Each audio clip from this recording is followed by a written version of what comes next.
दोस्तों, स्वागत है आपका आपके अपने YouTube channel the burning news में।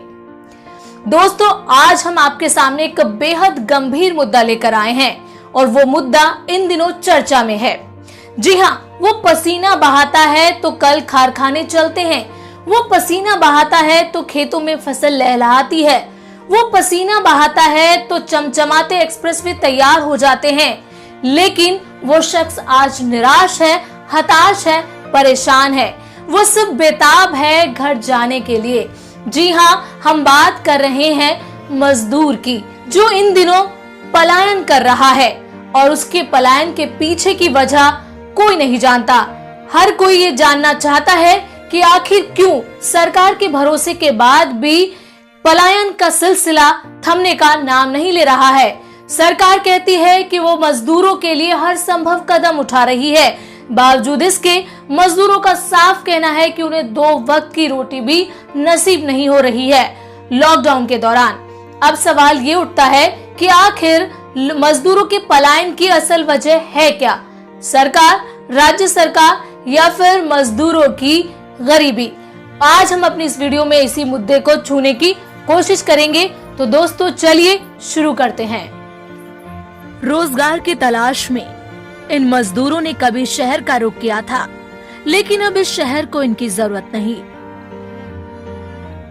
ये हम नहीं कह रहे, बल्कि मजदूरों के हालात खुद ब खुद बयां कर रही हैं। सरकार लाख दावे करे, लेकिन ये तस्वीरें मजदूरों के जख्मों को बयां करने के लिए काफी हैं।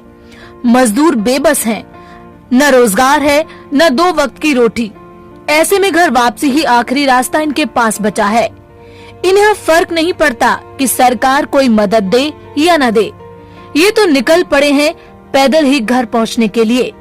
ये बात अलग है कि कुछ बदकिस्मत अपनों से मिलने की चाह में मौत से मुलाकात कर बैठे। यहाँ भी उन्हें सजा मिली इनके मजदूर होने की। इन सब के बीच अब सवाल ये उठता है कि आखिर मजदूरों के पलायन के लिए किसे जिम्मेदार ठहराएं? आखिर कौन है मजदूरों के पलायन के लिए जिम्मेदार? केंद्र या फिर राज्य सरकारें? लॉकडाउन या फिर मजदूरों की गरीबी, जो इन्हें हर हाल में वापसी के लिए उतावला कर रही है? सवाल बहुत सारे हैं। अपनी इस वीडियो में हम उन्हीं सवालों के जवाब तलाशने की कोशिश करेंगे। वीडियो देखने के बाद आप भी कमेंट करके बताएं कि आप किसे जिम्मेदार समझते हैं। ये बेबसी, ये लाचारी वैसे तो नई नहीं है, लेकिन इस लॉकडाउन ने पर्दे के पीछे की हकीकत को बेपर्दा कर दिया है। इनकी बेबसी पर हम सब सिर्फ अफसोस कर रहे हैं, लेकिन इस सवाल का जवाब किसी के पास नहीं कि आखिर लॉकडाउन में सबसे ज्यादा मुसीबतों का सामना मजदूर वर्ग ही क्यों कर रहा है। रोजगार खो चुके मजदूर अपने घर जाने के लिए तरस रहे हैं। कई दिनों के भूखे प्यासे मजदूर चलते चले जा रहे हैं, डंडे खाकर, लात घूंसे सहकर, गाली सुनकर बस चलते जा रहे हैं। किसी दावे का अब असर नहीं हो रहा। इन्हें अब किसी तरह घर जाना है, बस से, ट्रक से, साइकिल से या फिर पैदल। ये त्रासदी नहीं तो और क्या है। घर पहुंचने की बेताबी में कई मजदूर मौत की नींद सो चुके हैं। मुजफ्फरनगर में 6 मजदूरों के साथ जो हुआ वो दिल झकझोर देने वाला है। 1,500 किलोमीटर का सफर तय कर मुजफ्फरनगर पहुंचे मजदूरों को रोडवेज की बस ने कुचल दिया। बस का ड्राइवर शराब के नशे में था। इस हादसे में 6 मजदूरों की मौत हो गई।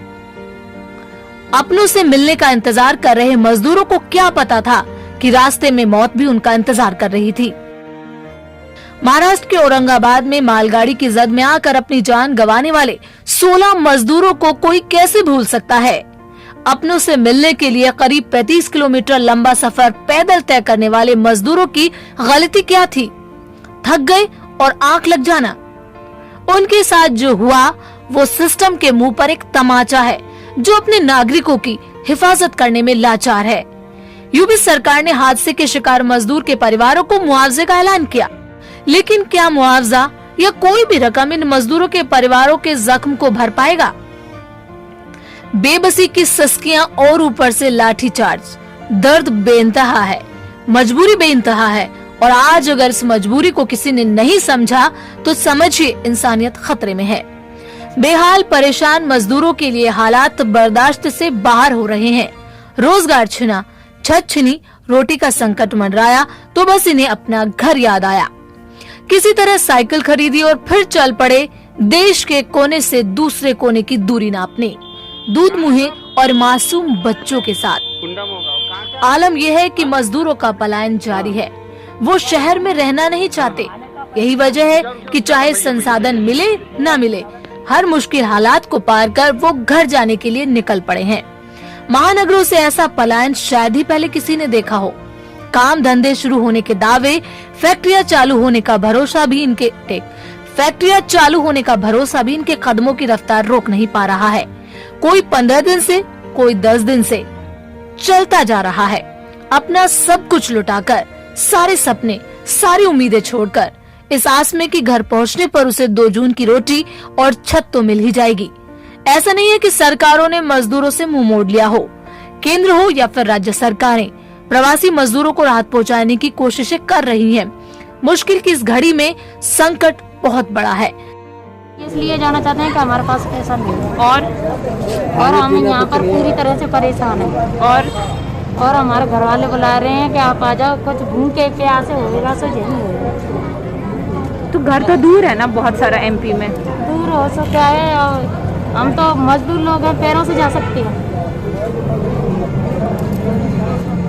पलायन इतना भीषण है कि सरकार की तमाम मशीनरियों का भी दम फूलने लगा है। यूपी सरकार की बात करें तो 20 लाख प्रवासी मजदूरों को रोजगार देने की बड़ी योजना की घोषणा की है। श्रमिक एक्सप्रेस से आने वाले मजदूरों को किराया देने का फैसला किया है। इसके अलावा मजदूरों को उनके गृह जिले तक पहुंचाने के लिए बसें भी चलाई जा रही हैं। यूपी के सीएम योगी आदित्यनाथ खुद लगातार श्रमिकों से पैदल न चलने की अपील कर रहे हैं। मनरेगा में रजिस्टर्ड 27.5 लाख मजदूरों को 611 करोड़ रुपए की मदद पहुंचाई जा रही है। मजदूरी में इजाफा किया जा रहा है। मुफ्त राशन और अग्रिम पेंशन जैसे फैसले भी मजदूरों को मदद पहुंचाने के मकसद से लिए जा रहे हैं। सरकारें अपने स्तर पर और केंद्र सरकार अपने स्तर पर मजदूरों की बेहतरी के लिए बहुत कुछ कर रही है, लेकिन भरोसे का अभाव मजदूरों के कदम को शहर में रुकने नहीं दे रहे हैं। और यही वजह है कि हर दिन पलायन का सिलसिला चलता ही जा रहा है।